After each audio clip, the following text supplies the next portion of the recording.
이놈! 내 놈이 정녕 죽고 싶은 게냐? 관아 마당에 서슬 퍼런 호통이 떨어집니다. 한 손엔 차가운 쇠사슬을, 다른 한 손엔 피 묻은 곤장을 든 포졸들이 인자하기로 소문난 박 노인을 무릎 꿇리고 있었습니다. 노인의 죄명은 서당을 무너뜨려 인재들을 죽일 뻔했다는 대역죄. 억울한 누명 앞에 온 마을 사람이 숨을 죽이고 있을 때 사람들 사이로 작은 아이 하나가 걸어 나옵니다. 아이의 손에는 어울리지 않는 낡은 붓 한 자루가 들려 있었습니다. 사또, 제가 그린 이 그림을 보십시오. 이 기둥은 겉은 멀쩡해 보여도 안은 이미 썩어 있었습니다. 만약 제 말이 틀리다면 저와 할아버지를 지금 당장 죽이셔도 좋습니다. 7살 아이의 입에서 나온 사생결단의 제안. 모두가 미쳤다고 수군거릴 때 아이의 붓끝이 가리킨 기둥이 잘려나갔고 그 안에서 쏟아져 나온 것은 경악스러운 진실이었습니다. 글도 모르는 산골 아이는 대체 어떻게 나무 속을 들여다본 것일까요? 그리고 왜 이 어린 천재는 낡은 오두막에서 정체를 숨긴 채 살아야만 했을까요? 모든 비극이 시작되었던 그의 겨울, 눈보라 치던 밤의 이야기로 시간을 되돌려 봅니다. 사연 시작 전 구독과 좋아요를 눌러주시고 지금이 이야기를 듣고 계신 장소를 댓글로 남겨주세요.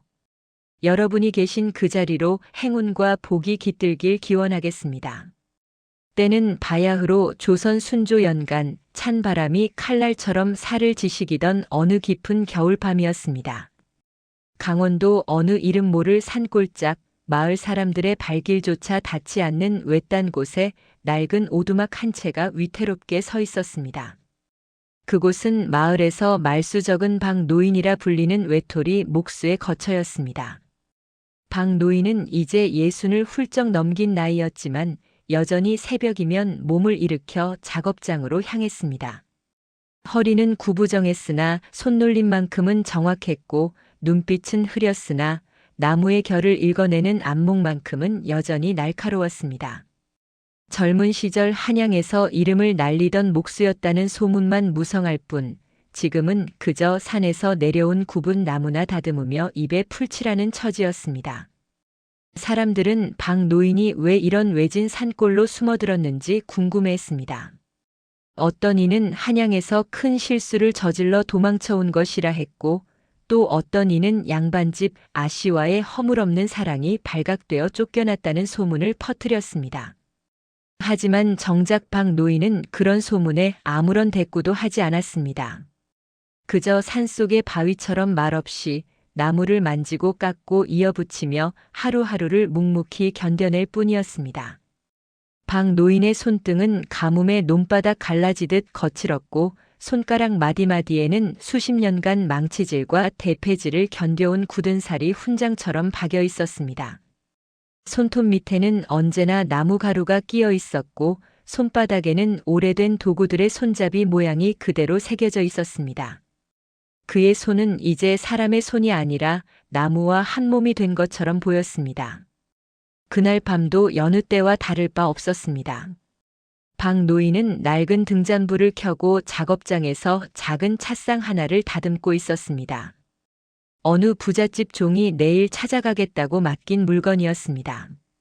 살인문 틈새로 휘파람처럼 울며 들어오는 찬바람에도 아랑곳하지 않고 박 노인은 대패로 나무를 밀어냈습니다. 슥슥. 대패가 지나갈 때마다 얇디 얇은 나뭇결이 꽃잎처럼 말려 올라왔습니다. 한참을 그렇게 일을 하던 박 노인은 문득 허리를 펴고 창밖을 바라보았습니다. 밤하늘은 먹물을 쏟아놓은 듯 칠흑 같았고 나무 사이로 부는 바람 소리는 귀신의 울음 같았습니다. 이런 밤이면 문득문득 옛 생각이 났습니다. 화려했던 한양의 대궐 공사장, 동료 장인들과 밤새 도면을 놓고 다투던 일 완성된 전각을 보며 뿌듯해하던 순간들. 그러나 그 모든 영광도 한순간의 실수로 물거품이 되고 말았습니다. 박 노인은 고개를 저으며 그 생각을 떨쳐냈습니다. 지나간 일은 지나간 일. 이제는 이 좁은 작업장과 낡은 도구들이 자신의 전부였습니다. 그는 다시 대패를 집어들었습니다. 그런데 그때였습니다. 쉭. 바람 소리에 섞여 무언가 다른 소리가 들려왔습니다. 처음에는 산짐승의 울음소리인가 싶었습니다. 그러나 귀를 기울이자 그것은 분명 어린아이의 신음 같았습니다. 가늘고 약한 그러나 처절한 생명의 외침 같은 소리였습니다. 이 밤중에 누가 이런 산비탈을. 그저 바람 소리겠지. 박 노인은 스스로에게 그렇게 중얼거렸습니다. 하지만 가슴 한구석이 찌르르 울리는 기분을 떨칠 수가 없었습니다. 손에 쥔 대패를 내려놓고 작업장 문을 열었습니다. 밤바람이 얼굴을 핥히고 지나갔습니다. 고요했습니다. 너무나 고요했습니다. 노인은 안도의 한숨을 쉬며 다시 문을 닫으려 했습니다. 그때 또다시 이번에는 더 분명하게 들려왔습니다. 박 노인의 등줄기에 소름이 돋았습니다. 이건 환청이 아니었습니다. 분명 사람의 소리, 그것도 어린아이의 소리였습니다. 노인은 서둘러 방 안으로 들어가 두터운 누비옷을 걸치고 등잔을 들었습니다. 무거운 몸을 일으키는 것이 쉽지 않았지만 묘한 예감이 노인을 움직이게 했습니다.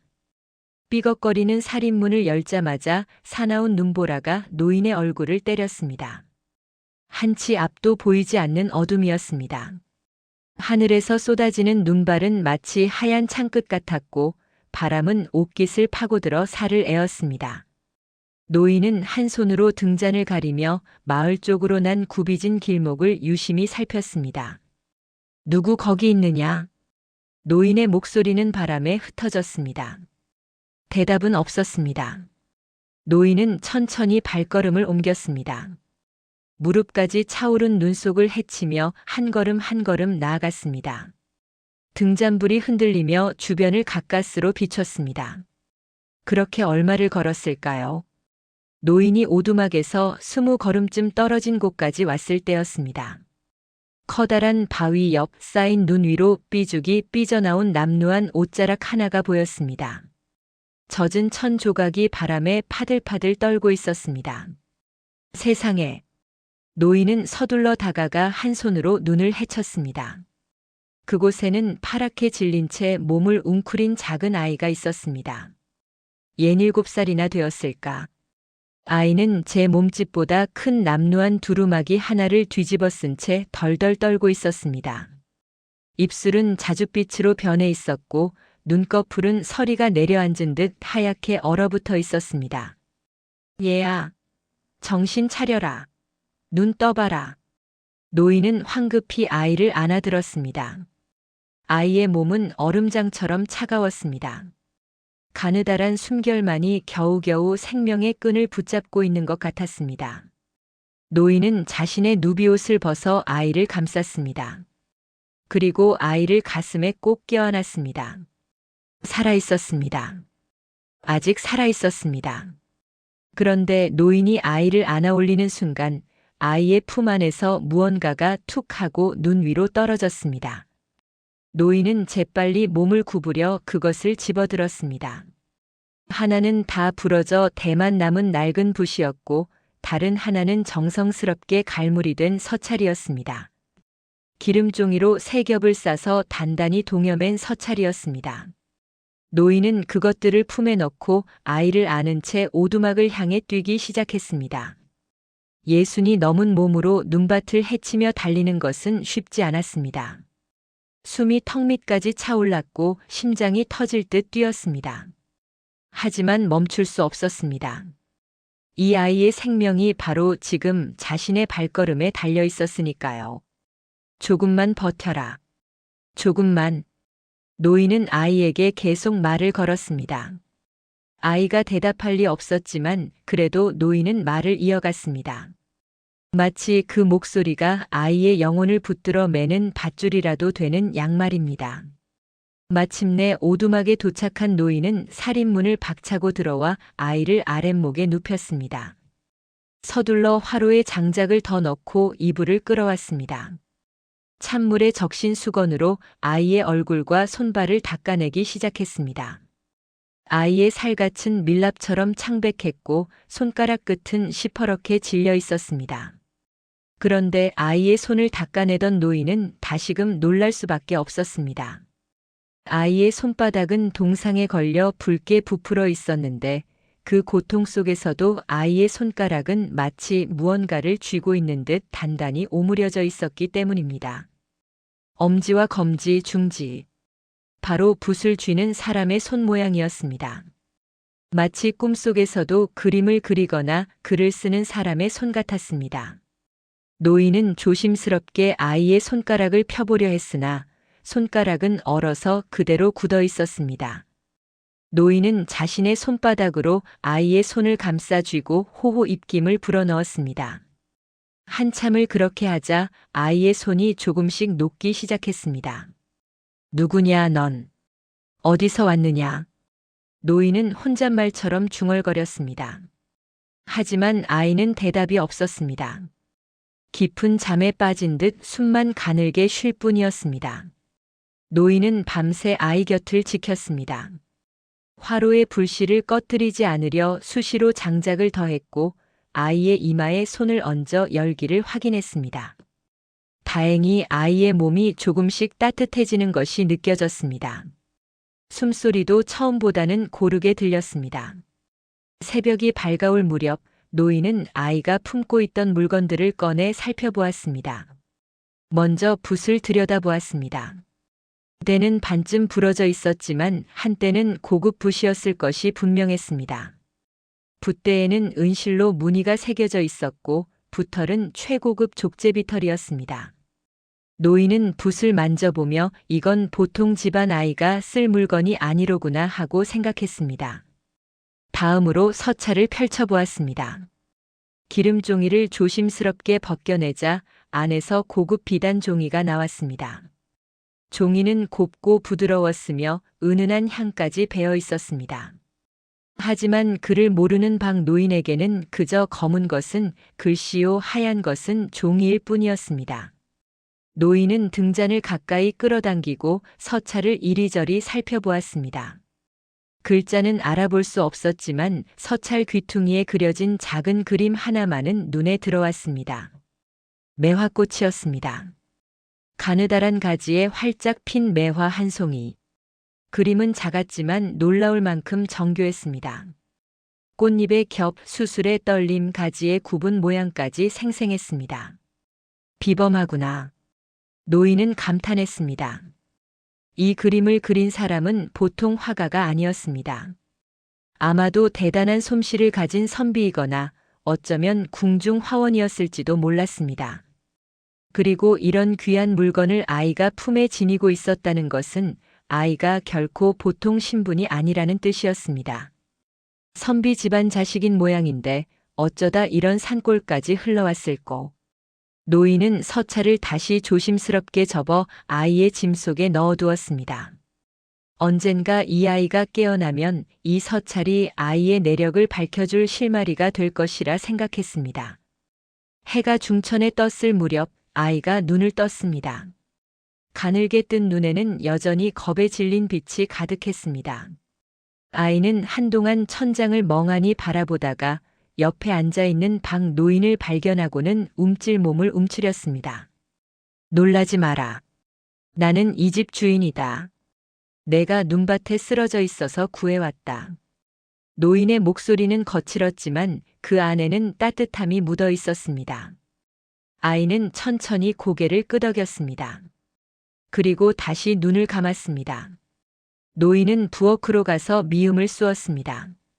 쌀알이 풀어질 때까지 정성껏 끓인 미음을 식혀서 그릇에 담아왔습니다. 배가 고프겠다. 이거 먹어라. 아이는 떨리는 손으로 그릇을 받아들었습니다. 한 숟가락, 두 숟가락. 천천히 떠먹던 아이는 어느새 그릇을 비우고 있었습니다. 그제야 아이의 뺨에 조금 핏기가 돌았습니다. 고맙습니다. 아이의 목소리는 모기 소리만큼이나 작았습니다. 하지만 예의 바른 말씨였습니다. 역시 평범한 집안 아이가 아니었습니다. 이름이 무엇이냐? 노인이 물었습니다.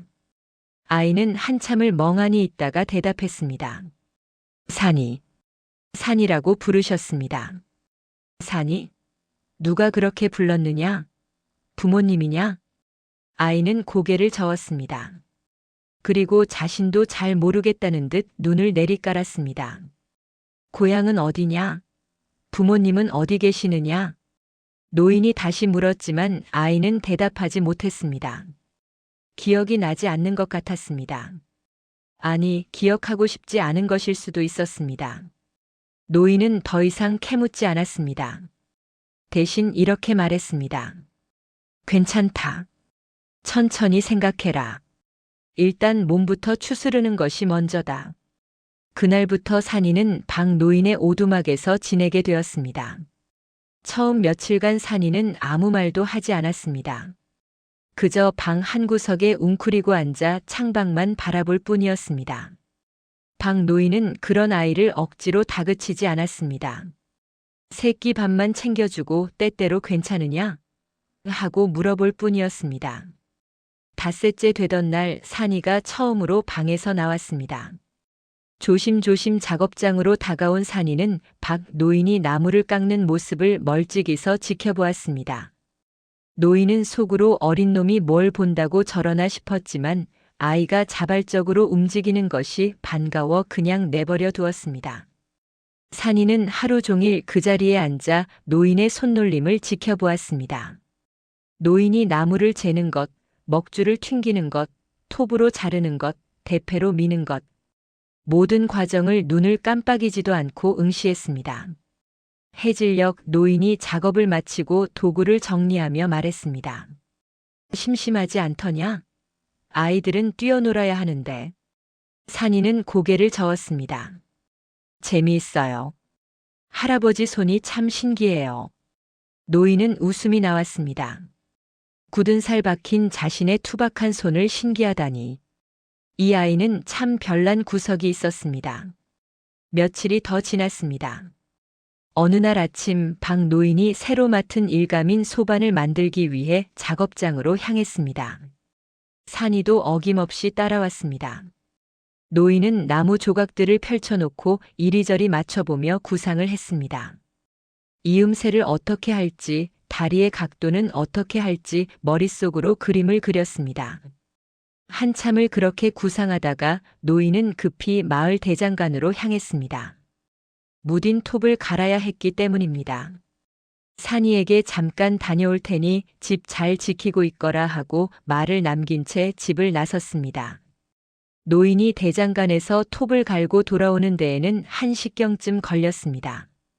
오두막으로 돌아온 노인은 작업장 문을 열었습니다. 그리고 그 자리에서 얼어붙었습니다.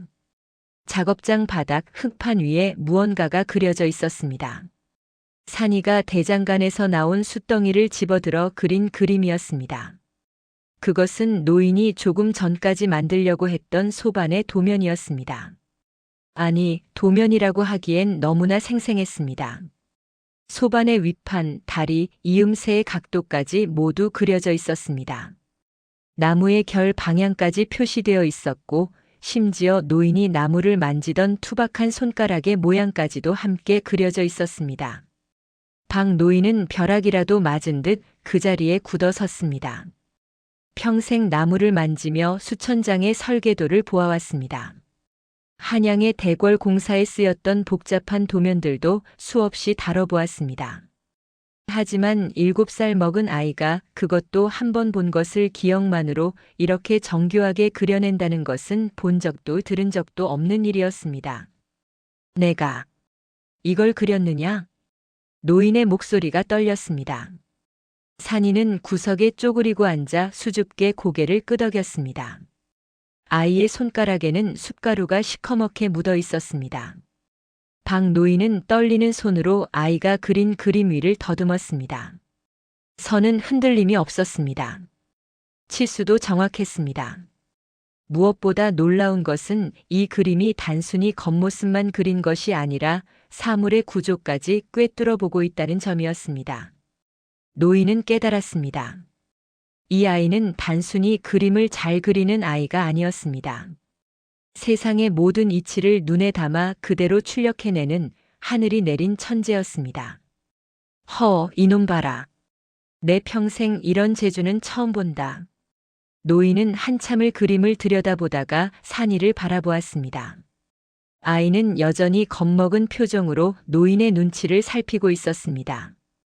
혼날까봐 두려워하는 것 같았습니다. 두려워 말거라. 내 재주가 귀하다는 뜻이다. 노인은 아이의 머리를 쓰다듬었습니다. 그날 이후로 박노인은 산이를 그저 사나라 부르며 제 자식처럼 키우기로 마음먹었습니다. 마을 사람들에게는 먼 친척의 조카라고 둘러댔습니다. 아이의 비범한 재능이 화근이 될까 싶어 조용히 살 것을 당부했습니다. 하지만 산이의 재능은 감춰질 수 있는 것이 아니었습니다.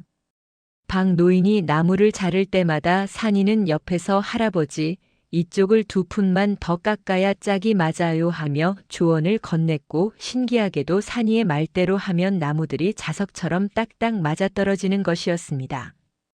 박노인의 가구 솜씨는 날로 정교해졌습니다. 이전에는 혼자 머리를 싸매고 고민하던 일들이 산이의 그림 한 장이면 단번에 해결되었습니다.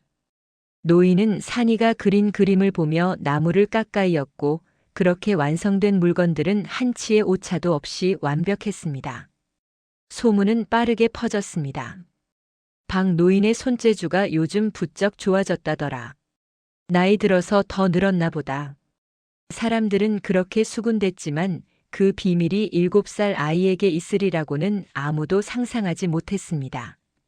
이렇게 산골 마을의 외톨이 목수와 눈부신 재능을 숨긴 아이의 기묘하고도 따뜻한 동행이 시작되었습니다. 박노인은 산이에게 나무 다루는 법을 가르쳤고 산이는 박노인에게 세상을 보는 새로운 눈을 선물했습니다. 하지만 평화도 잠시, 겨울이 지나고 봄이 오던 어느 날 산방산 아래 큰 마을에서 급한 소식이 전해졌습니다. 마을의 오래된 서당이 폭우에 무너졌다는 것이었습니다. 그리고 새로 부임한 현감이 복구 공사를 서두르고 있다는 소문과 함께 곧 2사람의 운명은 거대한 소용돌이 속으로 휩쓸려 들어가게 됩니다. 겨울이 지나고 산등성이의 잔설이 녹아내릴 무렵 박노인의 오두막에는 전과는 다른 활기가 돌기 시작했습니다. 혼자였다면 그저 묵묵히 대패질 소리만 울렸을 작업장에 이제는 아이의 맑은 질문과 노인의 투박한 답변이 섞여들었습니다. 봄이 완연히 무르익어갈 무렵 박노인은 본격적으로 산이에게 목공의 기초를 가르치기 시작했습니다. 하지만 그것은 가르침이라기보다 산이가 박노인의 기술을 흡수하는 과정에 가까웠습니다. 보통의 아이라면 10번을 보여줘도 겨우 하나를 익힐까 말까 한 기술을 산이는 단 한 번만 보고도 완전히 이해했습니다. 산아, 나무는 살아있는 놈이다. 햇볕을 받은 쪽과 그늘진 쪽의 단단함이 다르지. 그래서 깎을 때도 그 결을 잘 살펴야 한단다. 박노인이 무심코 던진 한마디를 산이는 결코 놓치지 않았습니다. 아이는 노인이 나무를 고르는 기준, 톱을 켜는 각도, 심지어 나무의 냄새로 건조 상태를 확인하는 미세한 습관까지도 전부 머릿속에 그림으로 저장했습니다. 산이에게 세상은 선과 면 그리고 숫자로 이루어진 정교한 도면과 같았습니다. 노인은 산이가 작업을 지켜보는 모습을 볼 때마다 묘한 감정에 사로잡혔습니다. 한편으로는 뿌듯했고 다른 한편으로는 두려웠습니다. 이 아이의 재능은 너무나 비범했고 그 재능이 언젠가는 아이를 자신의 곁에서 멀리 데려갈 것만 같았기 때문입니다. 봄이 깊어지고 여름이 다가올 무렵 박노인은 마을 부잣집에서 까다로운 주문을 하나 받았습니다. 3층장을 만들어 달라는 것이었습니다. 3층장은 나무와 나무를 못 하나 없이 끼워 맞추는 사계물림 기법을 써야 하는 고급 가구였습니다. 젊었을 때는 눈 감고도 만들 수 있었던 물건이었지만 이제 박노인의 눈은 침침해졌고 손끝의 감각도 예전 같지 않았습니다. 노인은 작업장에 틀어박혀 며칠을 끙끙댔습니다. 나무를 재고 또 재고 먹줄을 튕기고 또 튕기며 완벽한 치수를 잡으려 애썼습니다. 하지만 나이가 들어 눈이 침침해진 탓에 치수를 재는데 자꾸만 오차가 생겼습니다. 눈이 예전만 못하구나. 한치가 모자란 건지 반푼이 남는 건지. 노인이 돋보기를 고쳤으며 끙끙거릴 때 옆에서 숲바닥에 그림을 그리던 산이가 조용히 다가왔습니다. 아이는 작업대 위에 놓인 나무 조각들을 한참 들여다보더니 그중 하나를 가리켰습니다. 할아버지, 왼쪽 기둥은 지금보다 좁쌀 세 알만큼만 더 깎으시면 돼요. 그리고 오른쪽 가로대는 저쪽 홈보다 아주 살짝 더 굵게 남겨두셔야 나중에 나무가 말라도 딱 맞을 거예요. 박 노인은 반신반의하며 산이를 바라보았습니다. 좁쌀 세 알이라니 그런 미세한 차이를 어떻게 알 수 있단 말입니까? 하지만 노인은 아이를 믿기로 했습니다. 산이가 말한 대로 나무를 다시 대패로 밀어냈습니다. 좁쌀 세 알만큼. 거의 눈에 보이지도 않는 양이었습니다. 노인은 완성된 이음새를 한참 들여다보다가 산이의 머리를 쓰다듬었습니다. 말은 없었지만 그 손길 안에는 감사와 자랑스러움이 가득 담겨 있었습니다. 그날 이후로 박 노인의 작업에는 산이가 빠질 수 없는 존재가 되었습니다. 노인이 나무를 다듬으면 산이가 치수를 확인했고 노인이 설계를 고민하면 산이가 바닥에 도면을 그려 보여주었습니다. 두 사람은 마치 한 사람의 네 손처럼 완벽하게 호흡을 맞춰 일했습니다. 박 노인의 가구 솜씨는 날로 정교해졌습니다. 이전에는 혼자 머리를 싸매고 고민하던 일들이 산이의 그림 한 장이면 단번에 해결되었습니다. 노인은 산이가 그린 그림을 보며 나무를 깎아 이었고 그렇게 완성된 물건들은 한치의 오차도 없이 완벽했습니다. 소문은 빠르게 퍼졌습니다. 먼저 마을 안에서 그 다음에는 이웃 마을까지 박 노인의 솜씨가 예전보다 훨씬 좋아졌다는 이야기가 퍼져나갔습니다. 박 노인, 이번에 만든 소바는 어찌 그리 수평이 딱 맞소? 물그릇을 올려놔도 떨림 하나 없더구먼. 이 나이에 무슨 솜씨가 늘겠소? 그저 정성을 더 들였을 뿐이요. 박 노인은 쑥스러운 듯 웃으며 산이를 슬쩍 바라보았습니다. 산이는 작업장 구석에서 고개를 숙이고 나무 조각을 만지작거리고 있었습니다. 아이는 칭찬을 듣는 것이 어색한지 얼굴을 붉히며 고개만 더 깊이 숙였습니다. 사람들의 칭찬이 이어지자 박 노인은 한편으로는 기뻤지만 다른 한편으로는 불안했습니다. 산이의 재능이 알려질까봐 두려웠기 때문입니다. 노인은 마을 사람들에게 조카 녀석이 심부름이나 도와줄 뿐이라며 산이의 역할을 축소시켰습니다. 산이는 작업장에서만 재능을 드러낸 것이 아니었습니다. 박 노인을 따라 장터에 나가는 날이면 아이는 그 특유의 관찰력을 발휘했습니다. 사람들의 발걸음 소리, 수레바퀴가 굴러가는 모양, 보부상들이 짐을 싸는 방식, 장터 한복판에 커다란 느티나무가 흔들리는 각도까지도 산이의 눈은 놓치지 않았습니다. 어느 날 장터에 소란이 일었습니다. 한양에서 내려온 보부상 무리가 짐 수레 때문에 말다툼을 벌이고 있었기 때문입니다. 수레가 자꾸 한쪽으로 기울어 짐이 떨어질 지경이었는데 바퀴를 새로 갈아 끼워도 문제는 해결되지 않았습니다. 이 망할 놈의 수레. 새 바퀴를 달았는데도 왜 이 모양이냐? 보부상 대장이 발을 동동 구르며 소리쳤습니다. 옆에 있던 동료들도 이리저리 수레를 살펴보았지만 원인을 찾지 못했습니다. 구경꾼들이 하나둘 모여들었고 장터는 구경거리가 생겼다는 듯 웅성거렸습니다. 그때 구경하던 산이가 보부상 무리 사이를 비집고 앞으로 걸어 나갔습니다. 박 노인이 사나 거기서 뭐 하느냐? 하고 불렀지만 산이는 이미 수레 앞에 무릎을 꿇고 앉아 있었습니다. 아이는 한참 수레를 들여다보더니 바닥에 난 수레바퀴 자국을 따라 뒤쪽으로 걸어갔습니다. 그리고 다시 돌아와 수레의 축을 살펴보았습니다.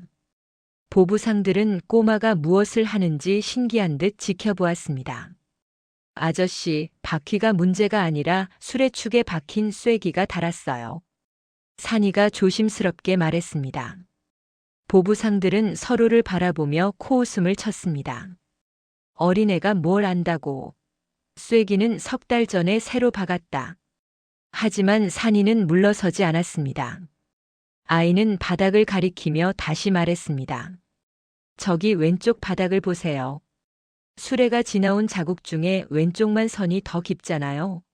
그건 왼쪽 축에 무게가 더 실린다는 뜻이에요. 쐐기가 닳아서 축이 왼쪽으로 기울어진 거예요. 짐을 뒤쪽 오른쪽으로 두 뼘만 옮기면 오늘 저녁까지는 버틸 수 있을 거예요. 보부상들이 웃으며 어린 놈이 말은 그럴싸하게 하는구나 하며 쫓아내려 했지만 대장은 혹시나 하는 마음에 산이의 말대로 짐을 옮겨보기로 했습니다.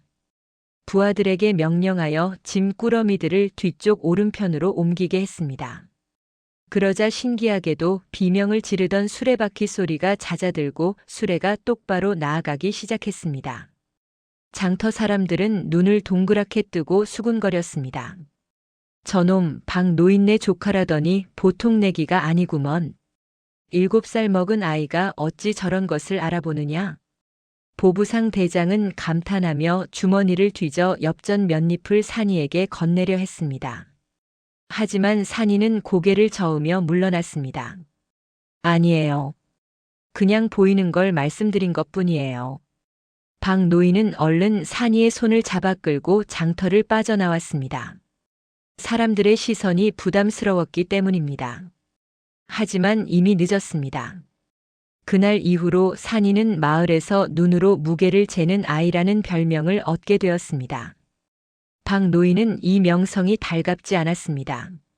산이가 품고 있던 그 고급스러운 비단 서찰과 부러진 붓, 그것들은 아이가 평범한 출신이 아니라는 증거였습니다. 혹시 아이의 재능이 알려지면 누군가 아이를 데려가려 하지 않을까. 노인은 그런 걱정에 밤잠을 설치기도 했습니다. 하지만 산이의 재능은 감춰질 수 있는 것이 아니었습니다. 아이는 단순히 기술만 익힌 것이 아니었습니다. 산이는 마을 전체를 머릿속에 그려넣고 있었습니다. 어느 집 지붕의 기와가 몇 장인지, 마을 입구 개울물의 높이가 계절마다 어떻게 변하는지, 어느 집 대문이 삐걱거리는지, 심지어 마을 뒷산의 바위가 어느 방향으로 기울어져 있는지까지 산이는 전부 알고 있었습니다. 박 노인이 잠든 깊은 밤이면 산이는 아버지가 남겨준 그 낡은 붓을 꺼내 들었습니다. 붓대는 부러져 있었지만 산이는 그 붓을 보물처럼 아꼈습니다. 종이가 귀해 마당의 흙바닥이나 판자 위에 그림을 그렸지만 산이의 손끝에서 탄생하는 마을의 모습은 마치 하늘에서 내려다본 것처럼 생생했습니다.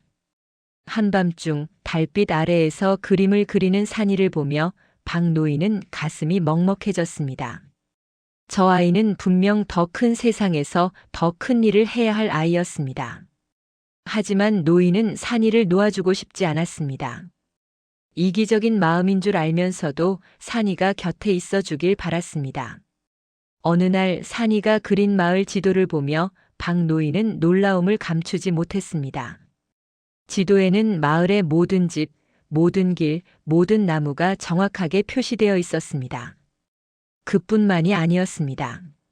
마을 뒷산의 물길까지도 그려져 있었는데 최근에 물길이 바뀐 부분이 붉은 선으로 표시되어 있었습니다.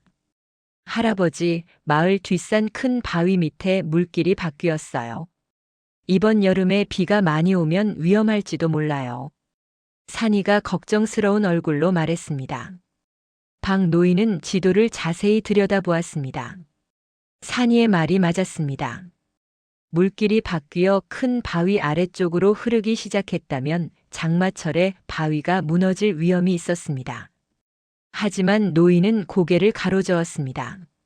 산아, 그런 건 관가에서 알아서 할 일이다.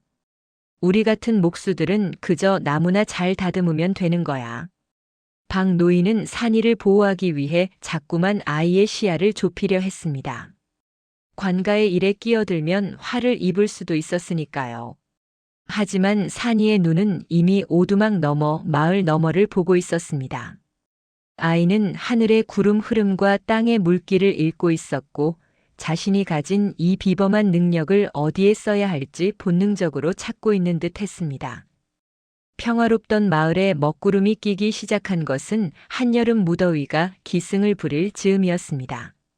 새로 부임한 김현감은 마을의 모든 대소사를 자신의 치적으로 만들고 싶어하는 탐욕스러운 자였습니다. 30이 채 안 된 젊은 나이에 현감 자리를 얻은 그는 출세 욕심에 눈이 멀어 백성들의 고통 따위는 안중에도 없었습니다. 김현감은 부임하자마자 마을을 돌아보며 눈에 띄는 것마다 트집을 잡았습니다. 길이 좁다, 다리가 낡았다, 우물이 더럽다며 이것저것 손을 대라고 명령했습니다. 하지만 정작 그가 관심을 보인 것은 마을의 상징인 청운 서당이었습니다. 나라의 인재를 키우는 서당이 이리 남루에 서야 되겠느냐? 가장 화려하고 웅장하게 다시 지어라. 김현감은 한양의 상부에 보고서를 올렸습니다. 서당이 무너질 지경이니 긴급히 보수가 필요하다는 내용이었습니다. 실제로 청운 서당은 100년이 넘은 오래된 건물이었지만 굳건한 주춧돌 위에 튼튼하게 서 있었습니다. 조금 보수하면 충분히 쓸 수 있는 상태였습니다. 하지만 김현감의 계획은 달랐습니다.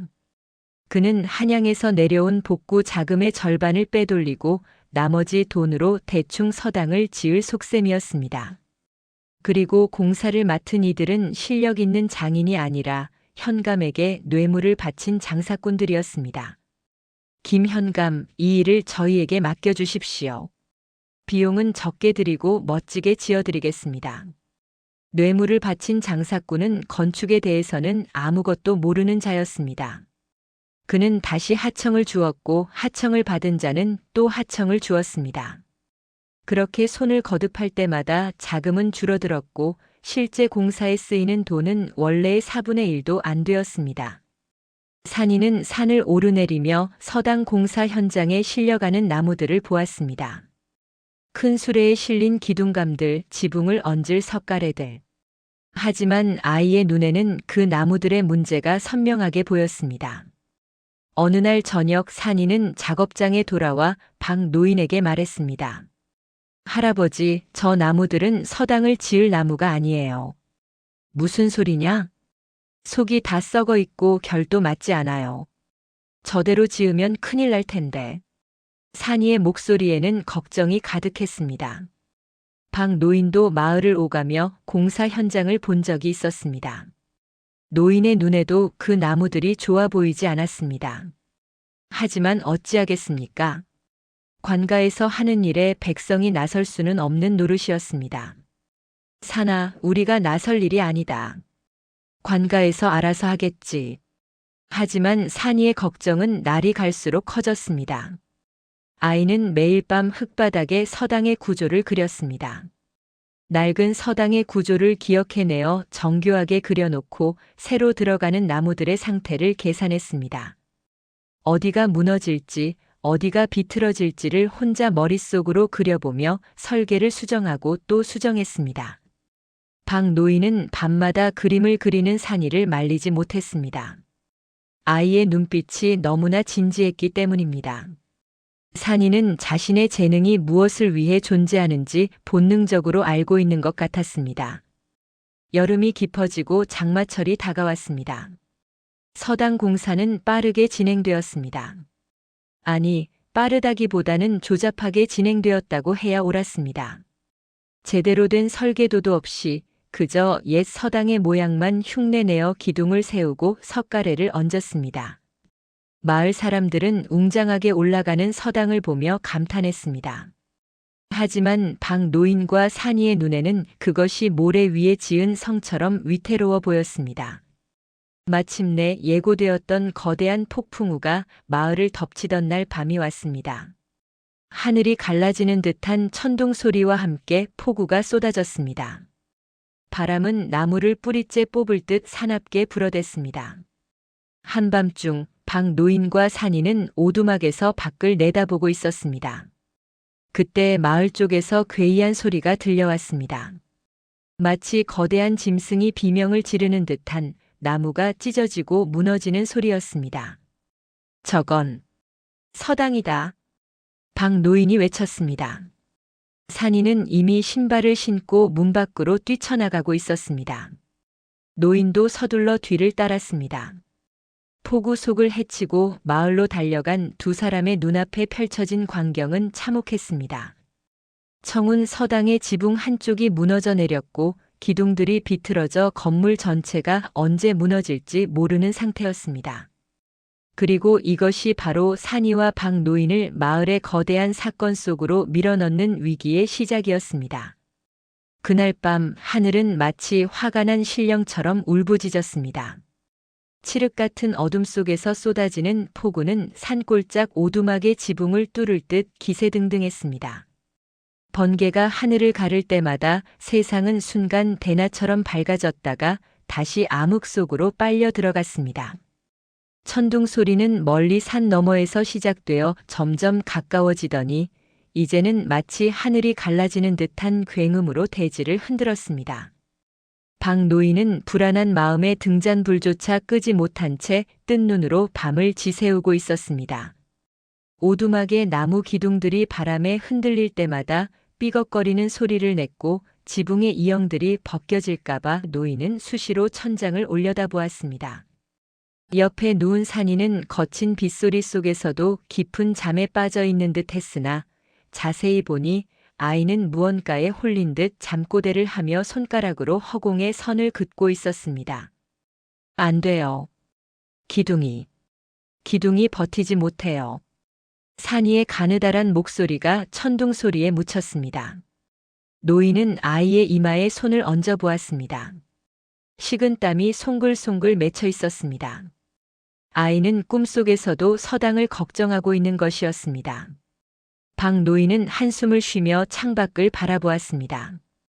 빗줄기는 더욱 거세졌고 바람은 마치 산신령이 노한 듯 사납게 몰아쳤습니다. 이런 폭우라면 산사태가 날 수도 있고 개울이 범람할 수도 있었습니다. 그리고 무엇보다 노인의 머릿속에는 산이가 그토록 걱정하던 청운 서당의 모습이 떠올랐습니다. 설마 무너지지는 않겠지. 노인은 스스로를 다독였지만 가슴 한구석의 불안은 지울 수가 없었습니다. 산이의 눈은 틀린 적이 없었으니까요. 아이가 위험하다고 한 것은 반드시 위험했습니다. 한밤중 시간으로 치자면 축시와 인시 사이쯤이었을 것입니다. 바로 그때였습니다. 천둥과는 다른 땅을 울리는 거대한 굉음이 마을 쪽에서 들려왔습니다. 우르르르릉 쾅. 그것은 천둥이 아니었습니다. 무언가 거대한 것이 무너지는 소리, 수백 장의 기와가 산산조각 나며 바닥에 떨어지는 소리, 육중한 대들보가 부러지며 내지르는 비명 같은 소리였습니다. 박 노인은 벌떡 일어나 문을 열었습니다. 어둠 속에서도 마을 쪽 하늘이 먼지 구름으로 뿌옇게 일렁이는 것이 보였습니다. 서당이다. 서당이 무너졌구나. 노인의 목소리는 떨렸습니다. 산이도 그 소리에 잠에서 깨어 벌떡 일어났습니다. 아이의 눈에는 이미 눈물이 가득 고여 있었습니다. 할아버지, 제가 말했잖아요. 위험하다고. 산이의 목소리에는 자책감이 묻어 있었습니다. 아이는 자신이 더 강하게, 더 확실하게 경고했어야 했다고 생각하는 듯 했습니다. 박 노인은 아이를 끌어안았습니다. 내 잘못이 아니다가 사나. 내가 할 수 있는 건 다 했어. 하지만 두 사람 모두 알고 있었습니다. 이 일이 그냥 지나가지 않을 것이라는 것을요. 다음 날 아침 비는 그쳤으나 마을은 아수라장이었습니다. 먼동이 특이 무섭게 박 노인과 산이는 마을로 향했습니다. 마을 입구부터 사람들이 모여 수군거리고 있었고 청운 서당이 있던 자리로 갈수록 인파는 더욱 두꺼워졌습니다. 마을의 자랑이자 100년 넘게 인재들의 요람이었던 청운 서당은 처참하게 으스러져 있었습니다. 화려하게 빛나던 청기와들은 산산조각이 나 진흙탕 속에 박혀 있었고 용마루를 장식하던 잡상들은 형체를 알아볼 수 없을 정도로 부서져 있었습니다. 육중한 대들보는 썩은 고목처럼 맥없이 꺾여 진흙탕 속에 처박혔고 기둥들은 뿌리 뽑힌 나무처럼 비스듬히 쓰러져 있었습니다. 세상에, 정말 무너졌구나. 100년을 버텨온 서당이 어찌 이리 허무하게. 마을 사람들은 탄식했습니다. 다행히 밤중이라 서당 안에 사람이 없어 인명피해는 없었으나 마을의 정신적 지주였던 서당이 무너진 충격은 컸습니다. 노인들은 땅을 치며 통곡했고 젊은이들은 멍하니 폐허를 바라보며 말을 잃었습니다. 하지만 가장 충격을 받은 사람은 따로 있었습니다. 바로 공사를 주도했던 김현감이었습니다. 현감은 아침 일찍 급보를 받고 달려와 무너진 서당을 보고는 얼굴이 흑빛으로 변했습니다. 그의 분노는 하늘을 찔렀습니다. 하지만 그 분노는 자신의 치적이 무너진 것에 대한 분노가 아니었습니다. 조정에 올렸던 허위 보고서, 빼돌린 공사비, 부실 자재를 쓴 것이 모두 들통날까봐 두려웠던 것입니다. 김현감의 머릿속은 빠르게 돌아갔습니다. 이 상황을 어떻게든 수습해야 했습니다. 책임을 회피하고 누군가에게 죄를 뒤집어 씌워야 했습니다. 공사를 실제로 맡았던 부패한 업자들은 이미 뇌물을 바치고 어젯밤 어둠을 틈타 자취를 감춘 뒤였습니다. 현감이 미리 빠져나갈 구멍을 마련해 준 것이었지요. 김현감의 매서운 눈에 들어온 것은 인파 사이에서 무너진 기둥을 살피고 있는 박 노인이었습니다. 평소 마을 사람들에게 귀신 같은 솜씨를 가졌다고 칭송받던 목수. 하지만 배경도 백도 없는 산골짝 외톨이 노인. 완벽한 희생양이었습니다. 이놈! 김현감의 호통이 떨어지자마자 관아에서 대기하고 있던 포졸들이 박 노인을 에워쌌습니다. 내 놈이 마을 목수들의 우두머리 행세를 하며 공사 현장을 오갔다지. 내 놈이 나무의 결을 잘못 일러주어 서당이 무너진 것이 분명하다. 박 노인은 깜짝 놀라 뒤로 물러섰습니다. 무슨 소리인지 이해할 수가 없었습니다. 사또, 무슨 말씀이십니까? 소인은 그 공사에 참여한 적도 없사옵니다. 입 닥쳐라. 증인이 있다. 김현감이 손짓하자 현감에게 돈을 받은 마을의 건달 하나가 나섰습니다. 소인이 분명히 보았습니다. 저박 노인이 공사장을 돌아다니며 이래라 저래라 지시하는 것을 말입니다. 그것은 새빨간 거짓말이었습니다. 박 노인은 산이와 함께 멀리서 공사장을 지켜본 적은 있어도 공사에 관여한 적은 단 한 번도 없었습니다. 하지만 김현감은 이미 각본을 짜놓은 상태였습니다. 이놈, 내 놈이 잘못된 조언을 하여 기둥의 위치를 틀리게 하고 나무를 잘못 선택하게 하여 서당을 무너뜨렸다. 이는 나라의 재산을 훼손한 대죄인이라. 포졸들이 박 노인에게 달려들었습니다. 박 노인은 억울함을 호소했지만 힘없는 노인의 목소리는 포졸들의 거친 손길 앞에서 무력했습니다. 사또, 소인은 그저 멀리서 나무가 좋지 않다 걱정했을 뿐이옵니다. 한 번도 공사에 손을 댄 적이 없사옵니다. 박 노인의 절규는 차가운 아침 공기 속에 흩어졌습니다. 김현감은 박 노인의 손목에 서슬 퍼런 쇠사슬을 채웠습니다. 차가운 쇠사슬이 노인의 손목을 조이자 박 노인은 비틀거렸습니다. 평생 나무만 만지던 손에 쇠사슬이 채워지는 굴욕이었습니다. 현감의 속셈은 뻔했습니다. 마을에서 가장 실력 있다고 알려진 목수에게 책임을 뒤집어 씌워 기술적 결함으로 몰고 가려는 것이었습니다. 그렇게 하면 자신이 빼돌린 공사비와 부실 자재 사용은 묻힐 수 있었습니다. 공포에 질린 마을 사람들은 현감의 기세에 눌려 차마 박 노인의 편을 들지 못하고 고개를 숙였습니다. 누구라도 나섰다가는 똑같은 죄를 뒤집어 쓸 수 있었으니까요. 산이는 포졸들이 박 노인을 끌고 가는 모습을 멀리서 지켜보았습니다.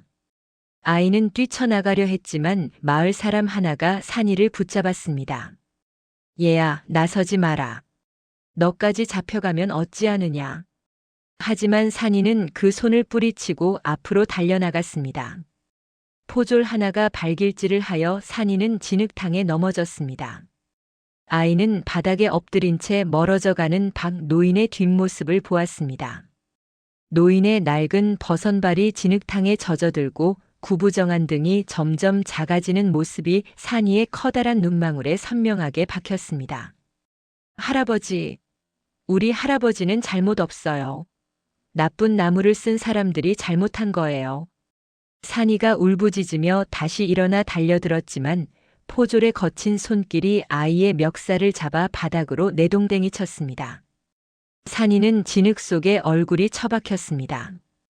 입안에 흙이 들어왔고 코로 흙물이 들어와 숨이 막혔습니다. 하지만 아이가 느낀 고통은 육체적인 것이 아니었습니다. 산이는 바닥에 엎드린 채 주먹을 꽉 쥐었습니다. 손톱이 손바닥을 파고들어 피가 날 정도였습니다. 아이의 머릿속에는 지난 몇 달간 보았던 서당 공사 현장의 모든 장면이 파노라마처럼 스쳐 지나갔습니다. 어떤 나무가 언제 도착했고 그 나무가 어디에 쓰였는지, 어느 기둥의 이음새가 헐거웠고 어느 석가래가 굽어 있었는지, 김현감의 신복들이 밤마다 어느 창고로 좋은 자재를 빼돌리고 썩은 나무로 바꿔치기 했는지, 공사인부들이 이 나무는 쓰면 안 됩니다라고 항의했을 때 감독관이 닥치고 일이나 해 라고 소리쳤던 장면까지도. 산이의 기억력은 이제 분노를 동력 삼아 더욱 날카롭게 번뜩이기 시작했습니다. 아이는 천천히 일어났습니다. 얼굴에 묻은 진흙을 닦지도 않은 채 산이는 관아가 있는 방향을 똑바로 바라보았습니다. 그날부터 산이는 관아 앞마당에 멍석을 깔고 앉아 시위를 시작했습니다. 한여름의 뜨거운 햇살 아래서 아이는 꼼짝도 하지 않고 앉아 있었습니다. 지나가는 사람들은 불쌍한 놈 저러다 지도 죽지라며 혀를 찼습니다. 어떤 이는 물 한 바가지를 건네주기도 했고 어떤 이는 고개를 돌려버리기도 했습니다. 하지만 산이는 울음을 그치고 품 안에서 아버지가 남긴 그 낡은 붓을 꺼냈습니다. 부러진 붓대를 아이는 천 조각으로 감아 고정시켰습니다. 종이가 없었습니다. 산이는 주변을 둘러보다가 관아 담장 밑에 넓적한 돌판을 발견했습니다. 그리고 바닥에 고운 모래를 모아 평평하게 고른 뒤 그 위에 그림을 그리기 시작했습니다. 산이가 그리는 것은 단순히 서당의 겉모습이 아니었습니다. 그것은 무너지기 전에 서당과 무너질 수밖에 없었던 구조를 정밀하게 비교한 도면이었습니다. 왼쪽에는 100년을 버텨온 옛 서당의 구조를 그렸습니다. 굵고 튼튼한 기둥들, 정교하게 짜맞춘 이음새들, 하중을 고루 분산시키는 대들보의 배치. 모든 것이 치밀한 계산 아래 세워져 있었습니다. 오른쪽에는 새로 지은 서당의 구조를 그렸습니다. 그리고 하나하나 문제점을 표시해 나갔습니다. 이 기둥은 겉은 멀쩡하지만 속이 비어 있었습니다. 산이는 기둥의 단면도를 그리며 그 안에 벌레 먹은 자리와 썩은 부분을 세밀하게 표시했습니다. 이 들보는 석가래의 무게를 견딜 수 없는 크기였습니다. 원래 굵기의 절반밖에 안 됩니다. 아이는 2개의 들보를 나란히 그려 크기를 비교했습니다. 한눈에 봐도 새 들보가 턱없이 가늘었습니다. 여기 이 이음새는 원래 쇠못이 아니라 나무 쐐기를 써야 합니다. 그래야 나무가 팽창하고 수축해도 튼튼하게 버팁니다. 하지만 공사비를 아끼려고 값싼 쇠못으로 날림 공사를 했습니다. 산이는 지나가는 마을 사람들을 붙잡고 설명하기 시작했습니다. 처음에는 미친 아이의 헛소리로 치부하던 사람들도 산이가 그려내는 도면의 정교함에 하나둘 발길을 멈췄습니다. 저게 정말로 서당 안의 모습이란 말이냐? 7살 먹은 아이가 어찌 저런 것을 알지? 저 그림을 보니 정말 무너질 수밖에 없었겠구나. 아이의 손끝에서 탄생하는 그림은 마치 서당의 속살을 엑스레이처럼 꿰뚫어 보고 있었습니다. 사람들은 산이가 그린 도면을 보며 고개를 끄덕였습니다. 글을 모르는 백성들도 그림만 보면 무엇이 잘못되었는지 한눈에 알 수 있었기 때문입니다. 소문은 금세 마을 전체로 퍼졌습니다. 방 노인네 조카가 관아 앞에서 귀신 같은 그림을 그린다더라. 서당이 왜 무너졌는지 그 애가 다 알고 있대. 그림을 보니 정말 부실 공사가 맞는 것 같던데. 민심이 술렁이기 시작하자 당황한 것은 김현감이었습니다. 처음에는 어린아이의 낙서쯤으로 여겼던 현감은 마을 사람들이 하나둘 산이의 그림 앞에 모여든다는 보고를 받고 직접 나왔습니다. 현감이 산이의 그림을 보는 순간 그의 얼굴은 사색이 되었습니다. 그림 속에는 자신이 빼돌린 좋은 나무들의 위치, 대신 들어간 썩은 나무들의 상태, 날림 공사로 엉성하게 만든 이음새들이 모두 적나라하게 드러나 있었기 때문입니다. 이 요물 같은 놈. 김현감은 산이를 당장 잡아가두라고 명했습니다. 하지만 이미 마을의 나이 지긋한 선비들과 노인들이 산이의 그림 주변을 에워싸고 있었습니다. 그들은 김현감을 막아서며 말했습니다. 사또, 이 아이의 말을 들어보시지요. 그림이 이렇게 정교한데 혹시 진짜 부실 공사가 있었던 것은 아니겠습니까? 김현감은 이를 갈았습니다. 하지만 여기서 아이를 강제로 끌고 가면 오히려 의심만 키울 뿐이었습니다. 현감은 결국 산이를 관아 마당으로 불러들였습니다. 관아 마당에는 마을 사람들이 구름처럼 모여들었습니다. 김현감은 위엄을 갖춘 채 높은 의자에 앉아 산이를 내려다보며 호통쳤습니다. 이 요물 같은 놈, 내 놈이 감히 그림 몇 장으로 민심을 어지럽히느냐? 내 할아버지가 살고 싶다면 당장 그 요사스러운 그림을 지우고 내 할아버지가 잘못했다고 자복하라 일러라. 옥사 창살 너머에서 이 광경을 지켜보던 박 노인은 소리쳤습니다. 노인은 이미 며칠간의 고초로 형색이 말이 아니었습니다. 얼굴은 핏기 하나 없이 창백했고 입술은 갈라져 피가 맺혀 있었습니다. 산아, 안 된다. 그냥 내 잘못이라고 해라. 할아버지는 괜찮으니. 할아버지를 본 산이의 눈에 눈물이 고였습니다. 하지만 아이는 입술을 깨물며 눈물을 참았습니다. 산이는 김현감의 눈을 똑바로 응시하며 말했습니다. 사또, 제가 그린 그림이 요사스러운지 아닌지는 서당터의 기둥을 확인해 보면 압니다. 산이의 목소리는 떨렸지만 분명했습니다. 만약 제가 그린 그림과 실제 기둥의 속이 다르다면 저와 할아버지를 죽이셔도 좋습니다. 하지만 제 그림이 맞다면. 아이는 한 호흡을 크게 들이쉬고는 다시 말을 이었습니다.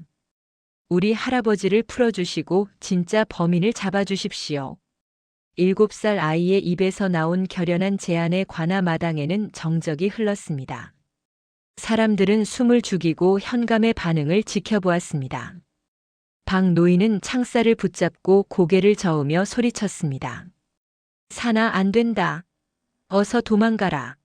할아버지는 괜찮다.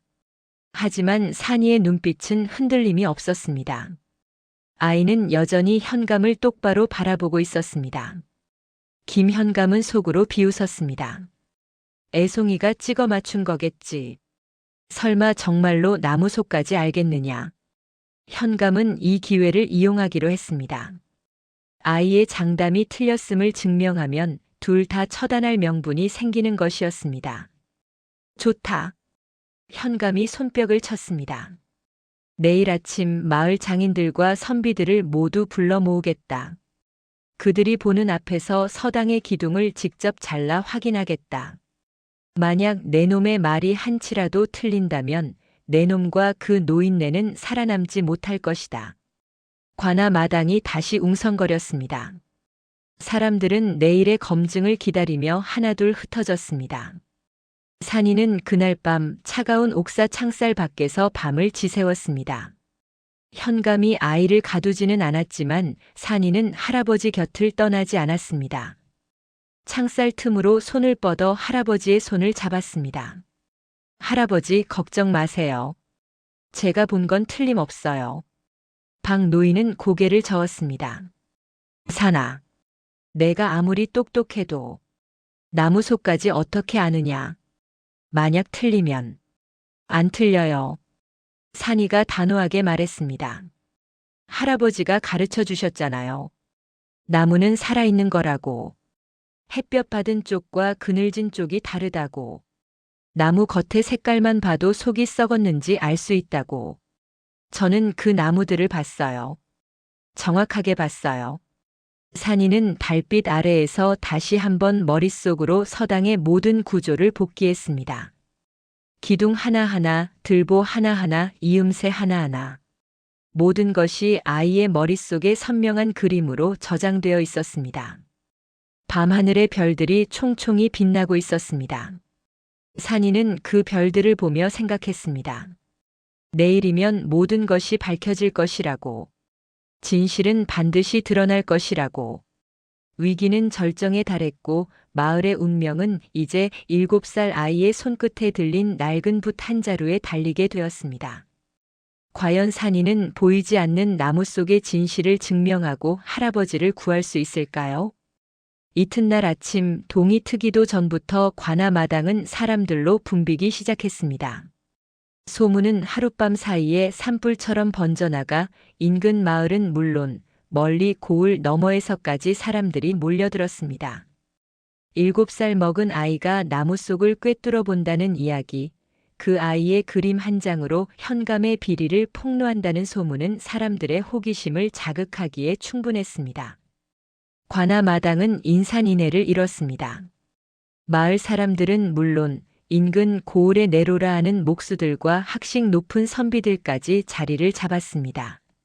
어떤 이는 나무 위에 올라가 내려다보았고 어떤 이는 담장 위에 걸터 앉아 목을 빼고 구경했습니다. 마당 한복판에는 서당터에서 끌어온 거대한 기둥 3개가 놓여 있었습니다. 기둥들은 겉보기에는 두껍고 튼튼해 보였습니다. 표면은 매끄럽게 다듬어져 있었고 나무결도 고르게 뻗어 있었습니다. 집을 지탱하기에 부족함이 없어 보이는 나무들이었습니다. 사람들은 저 멀쩡해 보이는 기둥들 속에 정말 문제가 있을까 하고 수군거렸습니다. 김현감은 높은 단상에 앉아 차가운 미소를 지었습니다.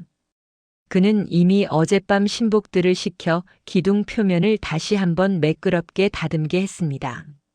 겉으로 드러난 옹이나 갈라진 틈은 모두 메우고 깨끗하게 광을 내어 흠잡을 데 없게 만들었습니다. 겉보기에 멀쩡한 이 나무들의 속이 비었다는 것을 7살 아이가 입증하기란 불가능해 보였기 때문입니다. 현감의 옆에는 한양에서 온 듯한 점잖은 차림의 선비 한 명이 앉아 있었습니다. 회색 도포를 입고 갓을 눌러쓴 그 선비는 말없이 마당을 내려다보고 있었습니다. 현감은 그를 멀리서 온 손님이라 소개했지만 그 선비의 정체를 아는 이는 아무도 없었습니다. 해가 떠올랐습니다. 아침 햇살이 마당을 비추자 김현감이 일어서서 소리쳤습니다. 자, 시작해라. 저 꼬마 요물이 지목한 기둥을 잘라보아라. 만약 속이 꽉 차 있다면 법도의 엄중함을 보여줄 것이다. 현감의 목소리에는 자신감이 넘쳤습니다. 그는 산이의 주장이 틀렸을 것이라 확신하고 있었습니다. 설령 기둥 하나에 문제가 있다 해도 그것은 우연이거나 나무 자체의 결함일 뿐 자신의 비리와는 무관하다고 우길 작정이었습니다. 박 노인은 포졸들에게 붙들린 채 옥사 문턱에서 그 광경을 지켜보고 있었습니다.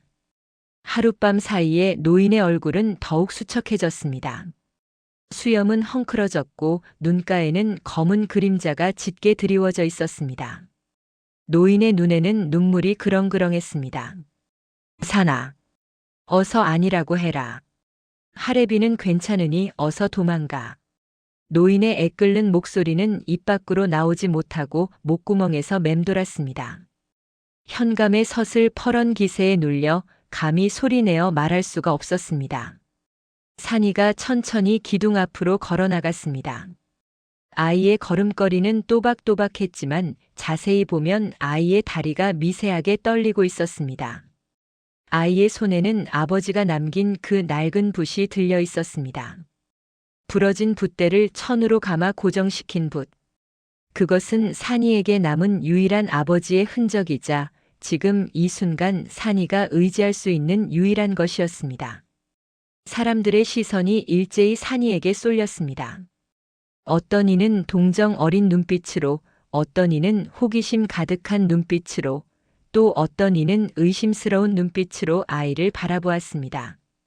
수백 명의 시선이 작은 아이 하나에게 집중되는 순간이었습니다. 산이는 기둥 앞에 멈춰 섰습니다. 그리고 눈을 감았습니다. 아이의 작은 얼굴에 땀방울이 송글송글 맺혔습니다. 아침 햇살은 따스했지만 산이의 등을 타고 흐르는 것은 차가운 식은 땀이었습니다.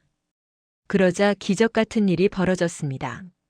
산이의 머릿속에서 어수선한 마당의 소음이 사라졌습니다. 사람들의 웅성거림도, 김현감의 차가운 웃음소리도, 박 노인의 숨소리조차 모두 희미해지며 사라졌습니다. 대신 아이의 머릿속에는 거대한 도면이 펼쳐지기 시작했습니다. 그것은 마치 하늘에서 내려다본 지도처럼 정교했습니다. 서당 공사장의 모든 것이 선명한 그림으로 그려졌습니다. 나무가 도착한 날의 날씨, 그날 불던 바람의 방향, 나무를 내린 인부들의 위치까지도 모두 기억 속에서 되살아났습니다. 산이의 눈에는 나무의 겉껍질이 투명하게 비쳐 보였습니다. 수개월 전 공사 현장에서 비에 젖은 채 방치되었던 나무들의 모습이 떠올랐습니다. 빗물이 나무의 갈라진 틈으로 스며들어 속을 적시던 장면, 목수들이 눈속임을 위해 옹이를 진흙으로 메우던 장면, 김현감의 신복들이 어둠을 틈타 좋은 제목을 빼돌리고 대신 썩은 나무를 갖다 놓던 장면들이 파노라마처럼 지나갔습니다. 모든 것이 선명한 붉은 선으로 산이의 머릿속에 그려졌습니다. 어느 나무가 어디에 쓰였는지, 어느 기둥이 어떤 문제를 안고 있는지 산이는 모두 알고 있었습니다. 산이는 눈을 떴습니다.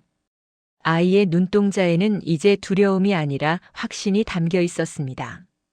산이는 붓을 들어 첫 번째 기둥으로 다가갔습니다. 그리고 기둥의 중간 지점에 정확히 선을 그었습니다. 이 기둥은 겉은 느티나무처럼 보이지만 안쪽은 물이 차서 썩은 가문 비나무입니다. 산이의 목소리는 작았지만 분명했습니다. 나무를 옮기던 날 큰 비가 내렸고 창고 지붕이 새어 나무가 일주일 동안 빗물에 잠겨 있었습니다. 감독관이 말리라고 했지만 공기를 맞추려고 젖은 채로 사용했습니다. 아래에서부터 세자 5이 되는 지점을 자르시면 안이 텅 비어 있을 것입니다. 장내의 웅성거림이 일었습니다. 사람들은 서로를 바라보며 수군거렸습니다. 어떤 이는 정말 그럴까? 하고 의심했고 어떤 이는 아이의 눈빛을 보니 거짓말 같지 않은데 하며 기대에 찬 표정을 지었습니다. 김현감은 코웃음을 쳤습니다. 그리고 손짓하여 힘센 장정 둘을 불렀습니다. 장정들은 커다란 톱을 들고 기둥에 달라붙었습니다. 산이가 표시한 지점에 정확히 톱을 댔습니다.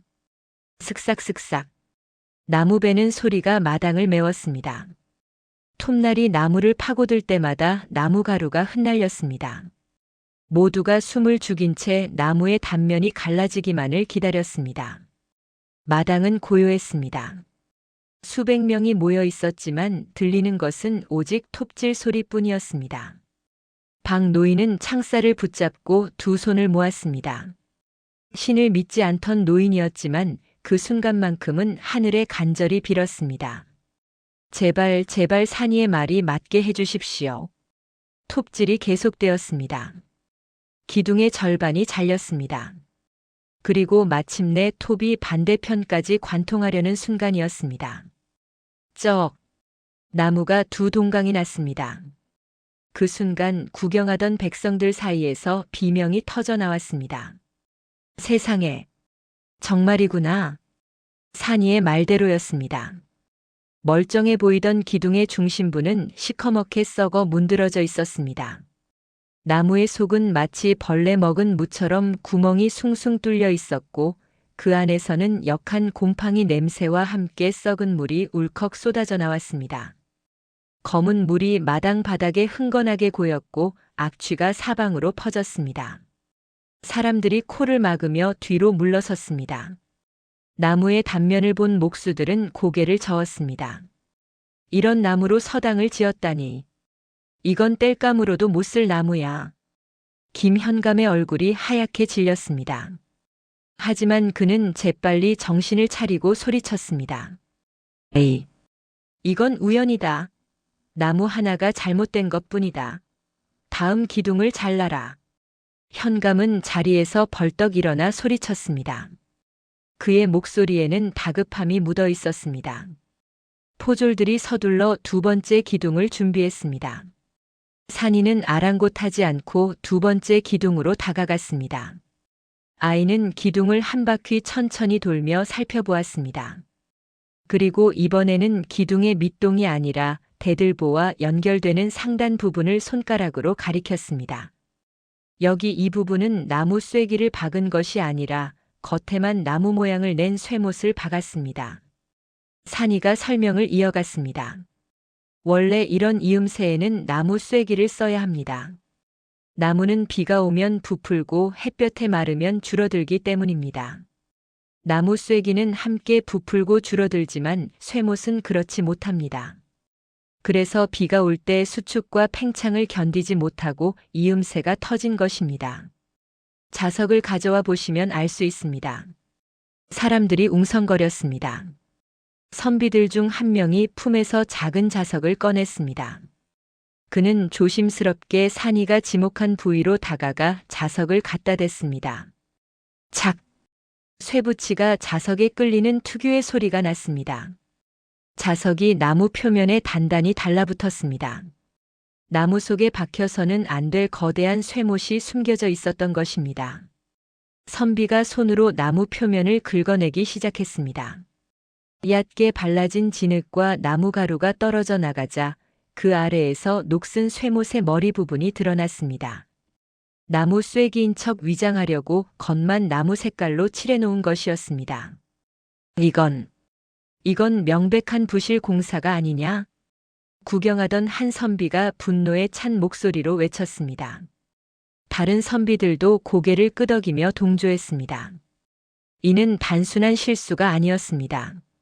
명백히 자재비를 횡령하고 값싼 재료로 눈속임을 한 증거였습니다. 김현감의 얼굴이 잿빛으로 변했습니다. 식은 땀이 이마를 타고 흘러내렸습니다. 그는 주위를 둘러보았습니다. 백성들의 눈빛이 달라지고 있었습니다. 처음에 호기심 어린 눈빛이 이제는 분노와 의심으로 변하고 있었습니다. 현감은 최후의 수단을 꺼냈습니다. 그는 포졸들을 향해 소리쳤습니다. 저 요물을 당장 처단하라. 저놈이 마술을 부려 사람들을 현혹하고 있다. 저놈은 귀신이 씌었다. 당장 잡아라. 포졸들이 칼을 빼들고 산이에게 다가갔습니다. 하지만 백성들이 앞을 가로막으며 소리쳤습니다. 안 됩니다. 아이의 말을 끝까지 들어야 합니다. 마술이 아니라 진실을 말하고 있는 것입니다. 포졸들이 주춤거리며 뒤로 물러섰습니다. 백성들의 기세가 만만치 않았기 때문입니다. 김현감은 이를 갈았습니다. 상황이 자신에게 불리하게 돌아가고 있었습니다. 바로 그때 산이가 마지막 기둥 앞에서 붓을 높이 들었습니다. 아이는 기둥의 표면에 무언가를 쓰기 시작했습니다. 한자였습니다. 또박또박 정성스럽게 쓰인 한자들이 기둥 표면에 새겨졌습니다. 사람들이 숨을 죽이고 산이가 쓰는 글자를 지켜보았습니다. 한학을 배운 선비들의 눈이 점점 커졌습니다. 그것은 장부의 한 구절이었습니다. 자재 거래 내역이 적힌 비밀 장부의 내용이었습니다. 6월 보름날 소나무 대들보감 2그루를 김신의 창고로 옮김. 대신 썩은 나무 2그루를 서당 공사장에 넣음. 차액 은자 30냥. 산이는 공사 현장 구석 자재 창고 뒤편에서 현감의 신복인 이방과 창고지기가 몰래 장부를 적던 모습을 단 한 번 보았습니다. 어둠 속에서 등잔불의 의지에 빠르게 적어 내려가던 복잡한 한자들을 산이는 토시 하나 틀리지 않고 그대로 재현해냈습니다. 선비들이 놀라움에 입을 다물지 못했습니다. 저 어린아이가 어찌 저런 어려운 한자를 쓸 수 있단 말인가. 저건 단순히 암기한 것이 아니야. 필체까지 똑같이 재현하고 있어. 산이는 붓을 내려놓고 말했습니다. 사또의 신복인 이방이 지난달 보름날 대들보용 소나무 2그루를 김신의 창고로 옮겼다고 적혀 있었습니다. 이 기둥 아래를 파보시면 그들이 급하게 숨겨둔 진짜 장부의 조각이 나올 것입니다. 마을 사람들이 우르르 달려가 기둥 아래 흙을 파헤쳤습니다. 삽을 가져온 이도 있었고 맨손으로 흙을 퍼내는 이도 있었습니다. 사람들의 손이 빠르게 움직였습니다. 한 자, 두 자. 점점 깊이 파고 들어갔습니다. 그리고 세 자쯤 파들어갔을 때 누군가의 손에 무언가 걸렸습니다. 여기 뭔가 있습니다. 한 젊은이가 소리쳤습니다. 사람들이 조심스럽게 그것을 끄집어냈습니다. 기름종이에 여러 겹싸인 꾸러미였습니다. 기름종이를 벗겨내자 안에서 장부 뭉치가 나왔습니다. 선비 하나가 장부를 펼쳐들었습니다. 그리고 큰 소리로 읽기 시작했습니다. 6월 초하루 기와 천장 중 500장을 빼돌림. 6월 보름날 소나무 대들보감을 빼돌리고 썩은 나무로 교체. 6월 금음 쇠못 대신 나무 쐐기로 보고하고 차액 횡령. 장부의 내용이 하나하나 읽혀질 때마다 백성들의 분노는 치솟았습니다. 김현감의 비리와 횡령이 만천하에 드러나는 순간이었습니다. 현감이 얼마나 많은 공사비를 빼돌렸는지, 얼마나 부실한 자재를 사용했는지가 모두 적나라하게 기록되어 있었습니다. 네 이놈! 현감! 바로 그때 단상에 앉아있던 회색 도포의 선비가 벌떡 일어났습니다. 그는 도포를 벗으며 큰 소리로 외쳤습니다. 암행어사 출두요. 선비가 품에서 마패를 꺼내 들자 마당은 순식간에 숙연해졌습니다. 사람들이 일제히 무릎을 꿇었습니다. 암행어사였습니다. 조정에서 파견한 특별감찰관이 신분을 숨긴 채 이 모든 상황을 지켜보고 있었던 것입니다. 어사는 이미 며칠 전부터 마을의 흉흉한 소문을 듣고 신분을 숨긴 채 조사를 하고 있었습니다. 서당이 무너진 사건, 박 노인이 억울하게 잡혀간 일, 그리고 7살 아이가 관아 앞에서 그림을 그린다는 소문까지 모두 어사의 귀에 들어가 있었습니다. 7살 아이의 눈보다 못한 안목으로 백성을 핍박하고 나라의 재산을 가로채다니. 어사의 목소리는 천둥처럼 울렸습니다. 김현감, 너는 조정의 녹을 받아먹으면서 백성을 수탈하고 국고를 횡령했다. 당장 저 역적을 하옥하고 박 노인을 석방하라. 포졸들이 황급히 달려가 김현감을 끌어내렸습니다. 방금까지 높은 단상에서 위세를 부리던 현감은 순식간에 땅바닥에 내동댕이 쳐졌습니다. 현감은 애걸했습니다. 어사또, 용서하여 주십시오. 제가 잘못했습니다. 하지만 어사는 차갑게 고개를 돌렸습니다. 현감에게 쇠사슬이 채워졌습니다. 방금 전까지 박 노인을 묶고 있던 바로 그 쇠사슬이었습니다. 마당은 백성들의 환호성으로 떠나갈 듯 했습니다. 사람들은 만세를 불렀고 어떤 이는 기쁨의 눈물을 흘렸습니다. 정의가 승리한 순간이었습니다. 박 노인은 포졸들의 손에서 풀려났습니다. 손목에 채워진 쇠사슬이 풀리자 노인은 비틀거렸습니다. 며칠간의 고초로 기력이 떨어진 상태였습니다. 하지만 노인은 쓰러지지 않았습니다. 산이에게 달려가야 했으니까요. 산아! 박 노인이 외쳤습니다. 산이도 할아버지를 향해 달려왔습니다. 두 사람은 마당 한복판에서 부둥켜 안았습니다. 산이는 그제야 참았던 눈물을 터뜨리며 할아버지의 품에 안겼습니다. 할아버지, 내가 지켰어요. 할아버지 도면대로 그림 그려서 지켰어요. 아이의 목소리는 울음에 젖어 있었습니다. 하지만 그 울음 속에는 슬픔만 있는 것이 아니었습니다. 안도와 기쁨 그리고 뿌듯함이 섞여 있었습니다. 박 노인은 말없이 아이를 꼭 껴안았습니다. 노인의 눈에서도 눈물이 흘러내렸습니다. 평생을 나무만 깎으며 살아온 목수, 누구에게도 눈물을 보인 적 없던 그 굳센 노인이 사람들이 보는 앞에서 울고 있었습니다. 아이의 작은 손에 쥐어진 낡은 붓은 이제 더 이상 이름 모를 뜨내기의 물건이 아니었습니다. 그것은 진실을 밝히고 소중한 사람을 지켜낸 세상에서 가장 강한 무기였습니다. 마당의 햇살이 두 사람을 따스하게 비췄습니다. 여름의 뜨거운 햇살이었지만 그 빛은 마치 축복처럼 느껴졌습니다. 백성들은 박수를 쳤고 어떤 이는 환호성을 질렀습니다. 하지만 이것으로 끝이 아니었습니다. 암행어사가 천천히 산이에게 다가왔습니다. 어사는 산이의 재능을 눈여겨보았습니다.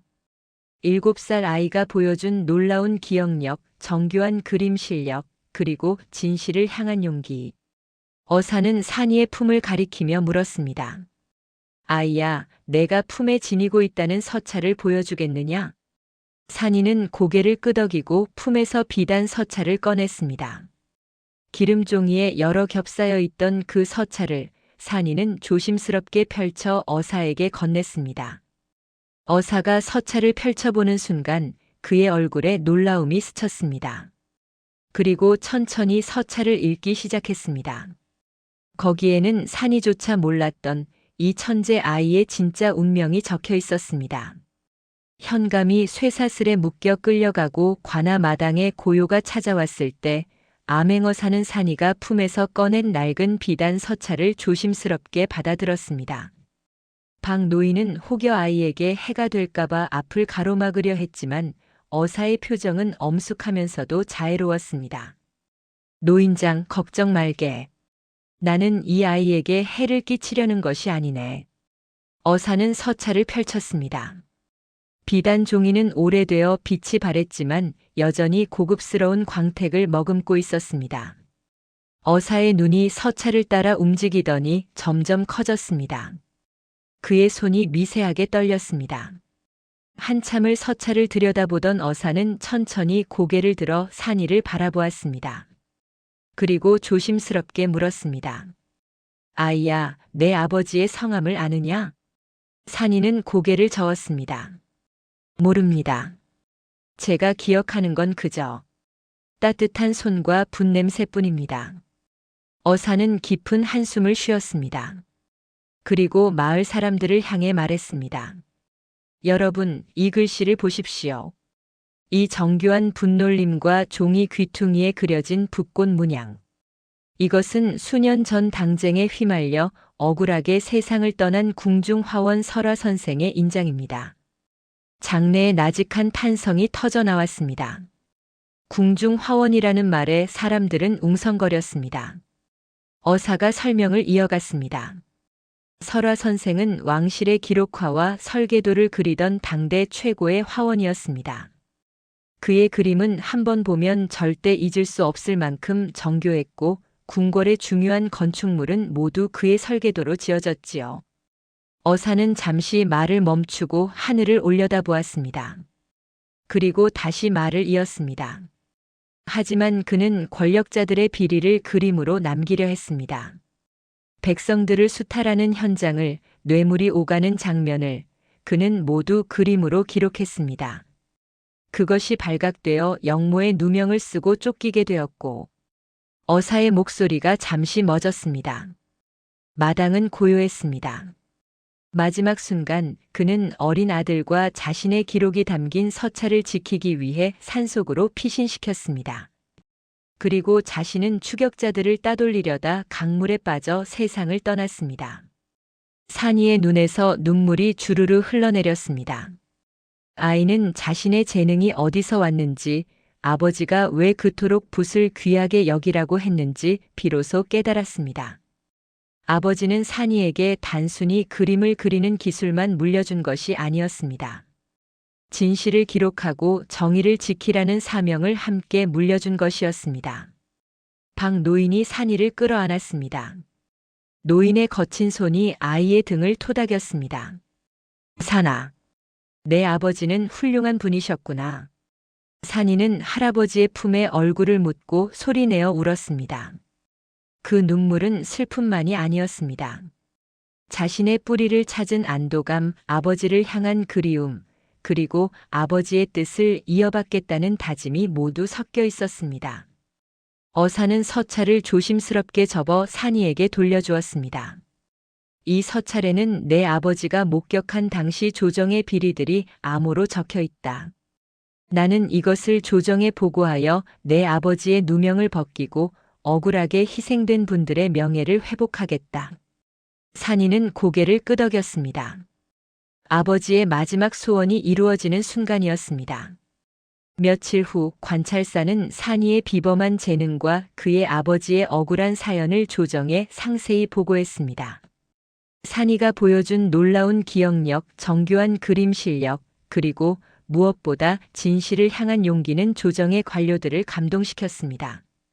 보름이 지난 어느 날 한양에서 전령이 마을에 도착했습니다. 전령은 화려한 옷을 입고 말을 타고 왔으며 손에는 임금의 어명이 담긴 교서를 들고 있었습니다. 마을 사람들이 모두 모인 가운데 전령이 교서를 펼쳐 읽었습니다. 고 화원 설화의 누명을 벗기고 그의 아들 산이를 궁중 도화서의 관동으로 삼아 국가의 인재로 키울 것을 명하노라. 마을 사람들은 환호성을 질렀습니다. 이제 산이가 출세길에 올랐다. 우리 마을에서 궁중 화원이 나오다니. 사람들은 제1처럼 기뻐했습니다. 박 노인도 처음에는 기쁜 마음이었습니다. 산이를 위해 그것이 옳은 길이라 믿었습니다. 하지만 밤이 되어 홀로 앉아 있으니 가슴 한 구석이 텅 빈 것 같았습니다. 이제 산이가 떠나는구나. 노인은 작업장을 둘러보았습니다. 산이가 앉아서 그림을 그리던 자리, 산이가 나무를 만지며 할아버지, 이 나무는 좋은 나무예요 라고 말하던 모습, 산이가 웃으며 할아버지, 배고파요라고 조르던 기억들이 파노라마처럼 스쳐 지나갔습니다. 며칠 후 떠날 날이 다가왔습니다. 박 노인은 짐짓 무뚝뚝한 표정으로 산이의 짐을 챙겼습니다. 깨끗한 옷까지, 새 신발, 그리고 산이가 아끼던 붓과 종이들을 보따리에 넣었습니다. 산아, 너는 이제 이런 누추한 목공소가 아니라 대궐의 화려한 종이에 그림을 그려야 한다. 내 아버지가 못다 이룬 꿈을 내가 펼쳐야지. 노인의 목소리는 평소처럼 투박했지만 자세히 들으면 떨림이 섞여 있었습니다. 산이는 보따리를 내려놓았습니다. 그리고 박 노인의 거친 손을 꽉 잡았습니다. 아이의 눈은 붉어져 있었습니다. 할아버지, 왜 그러느냐? 어서 준비해야지.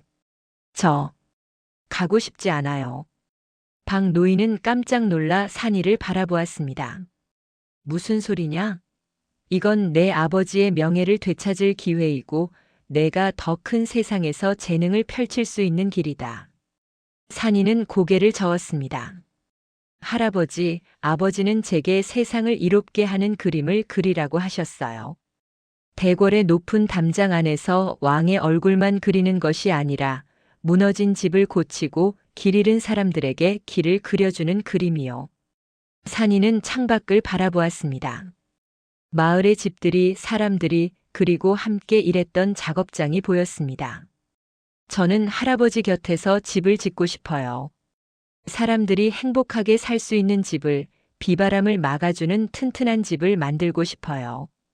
그게 제가 할 수 있는 가장 아름다운 그림이에요. 박 노인의 눈에 눈물이 그렁그렁 맺혔습니다. 노인은 아무 말도 하지 못한 채 산이를 껴안았습니다. 산아, 정말 그래도 되겠느냐? 네, 할아버지. 저는 여기가 좋아요. 결국 산이는 한양으로 가는 대신 마을에 남기로 했습니다.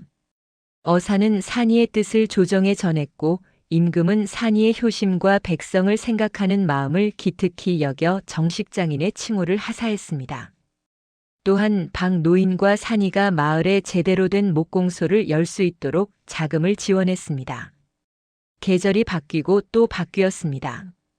봄이 지나고 여름이 왔고 가을이 지나고 겨울이 왔습니다.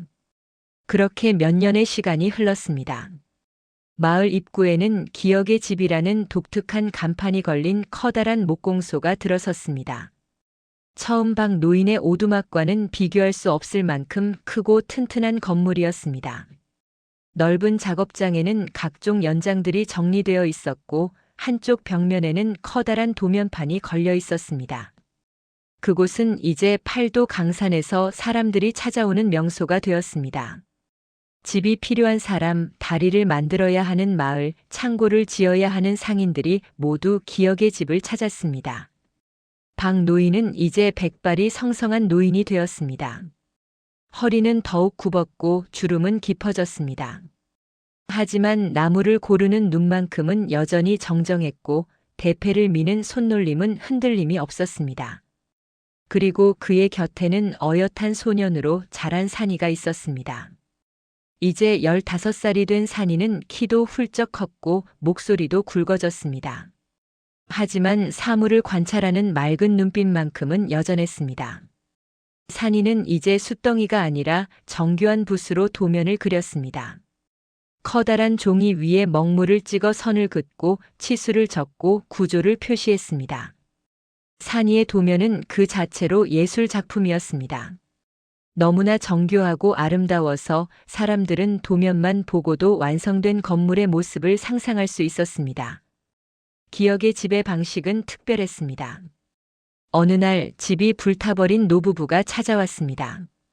그들은 평생을 살던 집을 화재로 잃었고 이제 막막한 심정으로 새 집을 지어야 했습니다. 산이는 노부부를 맞이하며 말했습니다.